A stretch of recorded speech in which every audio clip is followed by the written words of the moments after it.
also don't even know if I'm looking in the right place. But I support you, shusher. So whoever you're shushing, shut the fuck up. That lady wants you to be quiet. I'm a shusher myself. I'm a shushing motherfucker, can I tell you? I will go to a movie, and if I have what's called a movie-going disorder, self-diagnosed. It's like my self-diagnosed Tourette syndrome. I haven't been officially diagnosed with Tourette syndrome, but I'm pretty fucking sure I have it. Fuck cunt Elizabeth Hessler. Oh, it's not even in my control anymore. I looked it up on the interweb. Okay, so if I'm at a movie and somebody opens their fucking phone, are you kidding me? That shit makes me crazy. Where you see the beam of light and you're trying to watch a movie. Nothing, what are you doing? No, you're not doing nothing. You're ruining my movie. And then I always think somebody's gonna shush them, like someone other than me, like they'll be like a big dude, and I'll be looking at him like, hey, are you gonna shush them?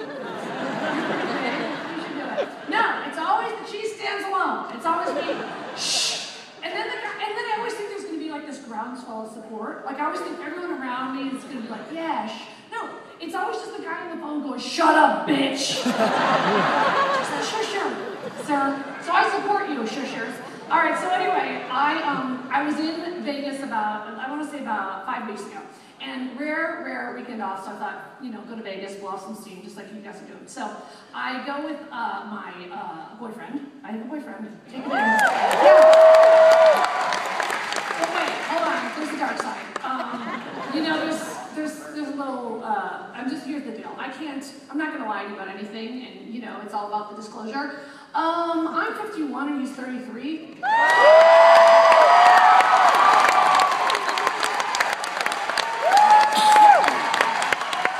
it's sick. Don't even, it's gross.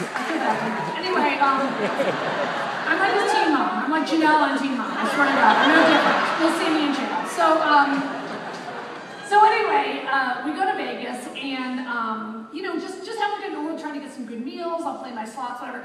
And then I said, okay, this is something I really want to do, and I know it's corny, and the straight guys don't love this, but I said, I really want to go to the swing show. And he was thrilled. He's like, oh, great. And I said, look, I know it's not like a straight guy thing to do. It's not exactly a bro night, but trust me, she's really, really incredible. And believe it or not, as much as I have made fun of Celine over the years, I'm a huge fan. So that's the deal. Like, I'll make fun of these celebrities, but I'm still a fan. I will make fun of Oprah until the day she falls out of Gail's pussy. I will.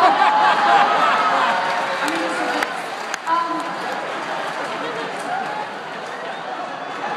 Hey, what's everybody doing? Okay, did you guys happen to see when Oprah interviewed David Copperfield on her show? Here's the deal. I don't care who is watching OWN. I don't care if it's just me. That is a fucking amazing channel, because what's great is you're watching Oprah, who's big as a fucking chaise lounge at this point. I love Big Fat Oprah. Oh my God, she's my favorite. Out of all the Oprahs, Big Fat Oprah is my favorite. Because I do not like skinny Oprah, and I don't even like medium Oprah. I like big, fat, indulgent Oprah who doesn't give a shit about her hair anymore. And shows up in like a caftan and some pants and some no-heel shoes. Maybe a salmon pashmina to cover her neck. Because when you're that rich, who gives a fuck? You eat that pie, honey. And I mean Gail.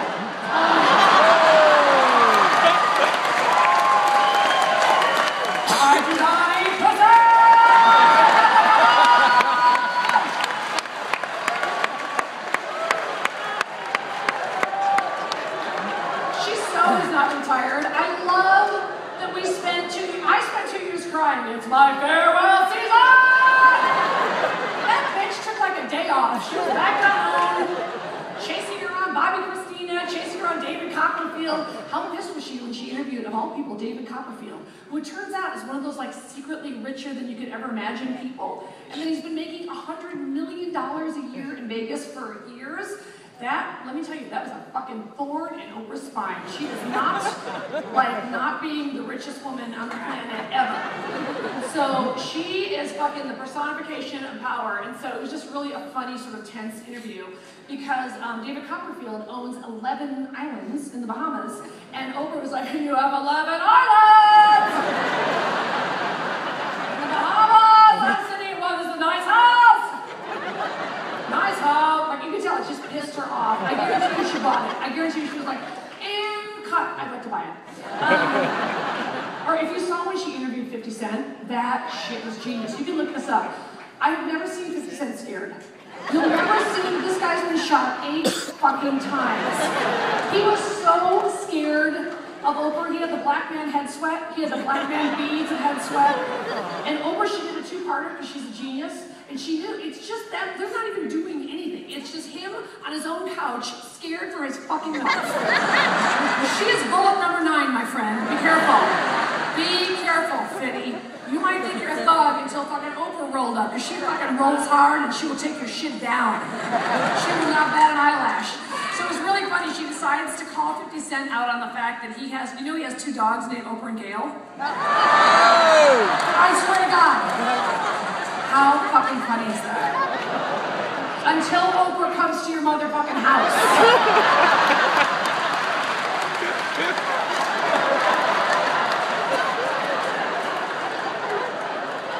He was scared.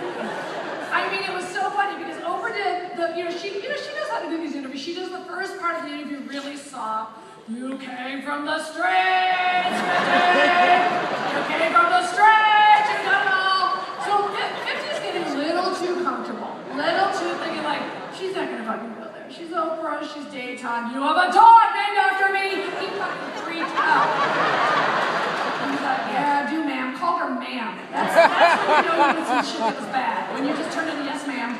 It was so great. And Gail was right out of frame. It was so, he has a cat named Gail! And then they cut to Gail, she's like, Gail with a fucking crooked wig. Every time I see her, don't you always want to straighten Gail's wig? Whenever I see her, I'm like,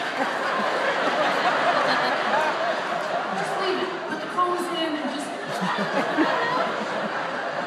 All the gays know what that meant. Put the combs in. Put the fucking combs in and keep them. Alright, we're gonna get to Celine in a second, but I want to tell you how fucking crazy this night is. Actually, this is so embarrassing. I think you should know that I have a dance hit out right now called I'll Say It.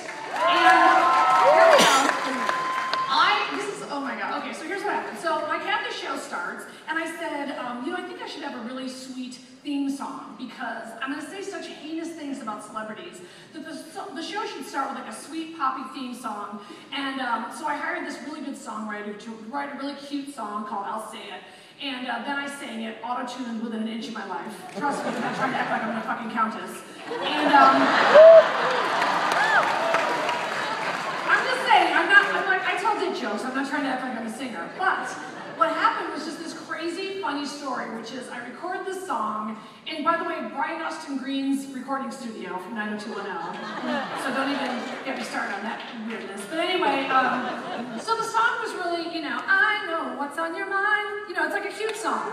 And so, if you're inclined not to say it, so, it's cute. And then, sure enough, I am having lunch, and I'm going to do a lot of name dropping, so get ready. I'm having lunch with Gloria Estefan. Thank you. I like, woo! I totally know her. I do. I actually have a few celebrity friends, but I am clearly like their most embarrassing friend. I mean, Gloria Estefan is very squeaky clean. Her fan base is obviously global. And so often, if I have like weird celebrity friends that you wouldn't think I'm really friendly with, like Paula Deen. Like I'm really tight with Paula Deen, but her fans are very like churchy and Jesus-y. So when I visited her once in Savannah, and I got to stay at her house, and she cooked every day, and it was fucking deep fried heaven. I mean, it was deep fried. Can you imagine being at Paula Deen's house, and she can't just stop herself from cooking, and everything was fucking delicious. I wish I was really like, oh, why can't I get it down? Anyway, so jealous.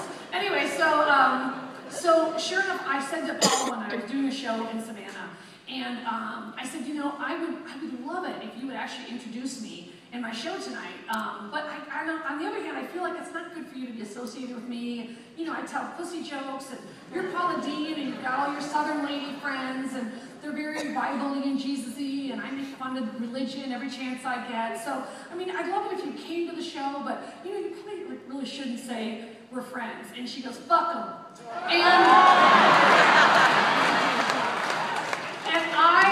And she came out on stage and introduced me, and the place went fucking crazy. And so, anyway, I am secret friends with Gloria Estefan, who also should not associate herself with me because, you know that they're in the Cuban mafia and they can have you killed, first of all. And they are so fucking loaded that I believe Gloria and her husband Emilio purchased Miami. I believe they actually, so they're hunkered down for the hurricane, Isaac, because they actually bought the rights to the hurricane and then they're gonna decide when it ends. They run this shit. So anyway, she's just lovely and she's really fun and all that stuff. So I'm at lunch with them and I said, you know, this is kind of embarrassing for me, but I actually like sang the theme song to my show and it's really kind of corny. And then my lovely assistant, Tiffany, and we had the show on the D-List, who, by the way, went to her 10-year high school reunion this weekend. That's why she's not here. And she was drunk twatting last night. So if anyone wants to look up at Tiffany Reinhardt, it's going to be a fun drunken ride. So anyway, we were having lunch and then Tiffany said, well, I want to play the song for them. You know, I was like, oh, that's embarrassing stuff. So then Gloria says, I think it's actually a really good song. It's called an earworm. And I said, what is that? She said, it's a song that gets in your head and you can't forget it. And I said, well, people online either love it or hate it. Like half the responses, I love it, half the responses, take that fucking song off. So then Emilio was like, that's when you have a hit, baby, that's when you have a hit. So we're going to do a dance mix for the gays. So Emilio did a dance mix. It's so good. And then their daughter, Emily, who's like a little mix master, she did another dance mix. And then I actually hired their like dance mix person, and I know nothing about this industry. And so there's dance mixes out that you can download, and I'm actually going to go to Mix later, and I'm going to go like appear there and play my remixes of my dances. That's what my life has come to. I know. It's pitiful. But I actually stand by the mixes because I have nothing to do with them, but they're actually very, very good. But what I didn't know about the dance mix world, now that I'm a huge music star, is to me, all the dance mixes sound like they're just like drug songs. Like they just sound like, it's a and I just am picturing gays with glow sticks, eating bath salts and eating each other's faces off. I cannot keep up with the kids and their drugs. I do not know what you do with bath salts. I don't know if you smoke them or just take a bath and then fucking kill somebody. I don't know how they work. And I'm fascinated by of course now I'm sort of trying to educate myself on sort of the dance music industry because I think it's hysterical. And all right, this is really, I'm just going to tell you this because you guys can appreciate it. I am going to try to use the Estefan Cuban Mafia Grammy machine to try to get an Emmy nomination for Best Dance Hit. Because how funny would it be if the Grammys were Swedish House Mafia, Deadmau5, Calvin Harris, Kathy Griffin? That would be some funny shit. Glow sticks, bath salts, half-eaten faces. It's my new world. And also, so I talked to a friend of mine who works for Swedish House Mafia, and he was telling me that in this world they have these giant music festivals, and they're global. And then I was playing the dance mix for my gays, and they're like, oh my god, they're gonna love this in Berlin at 11 a.m. It all just sounds like drugs to me. So then my friend who works for Swedish House Mafia said that there's a trend. Did you guys know this in the dance mix world where they have these festivals with like 50,000 kids, and then they take whatever the new crazy drug is, and then they stab each other with pens? There's something funny about that to me. I know that's wrong. But there's something, you know that expression, don't take a knife to a gunfight? Well, apparently you can take a pen. And I'm just laughing because you have to know that at 51, my idea of a good time at that age was to watch the Brady Bunch and pretend like I could date Bobby. And I just think it's funny now that kids are so like bored with life that they want to go to dance concerts, do drugs, and then just take a fucking pen and stab somebody. So anyway, I hope you enjoy my little dance mixes. So there's my Estefan connection. Okay, so let me get back to another one of my contemporaries, music star Celine Dion. That's just right. Celine Dion married to Honey, her husband. Okay, so this is circling back to being with the boy.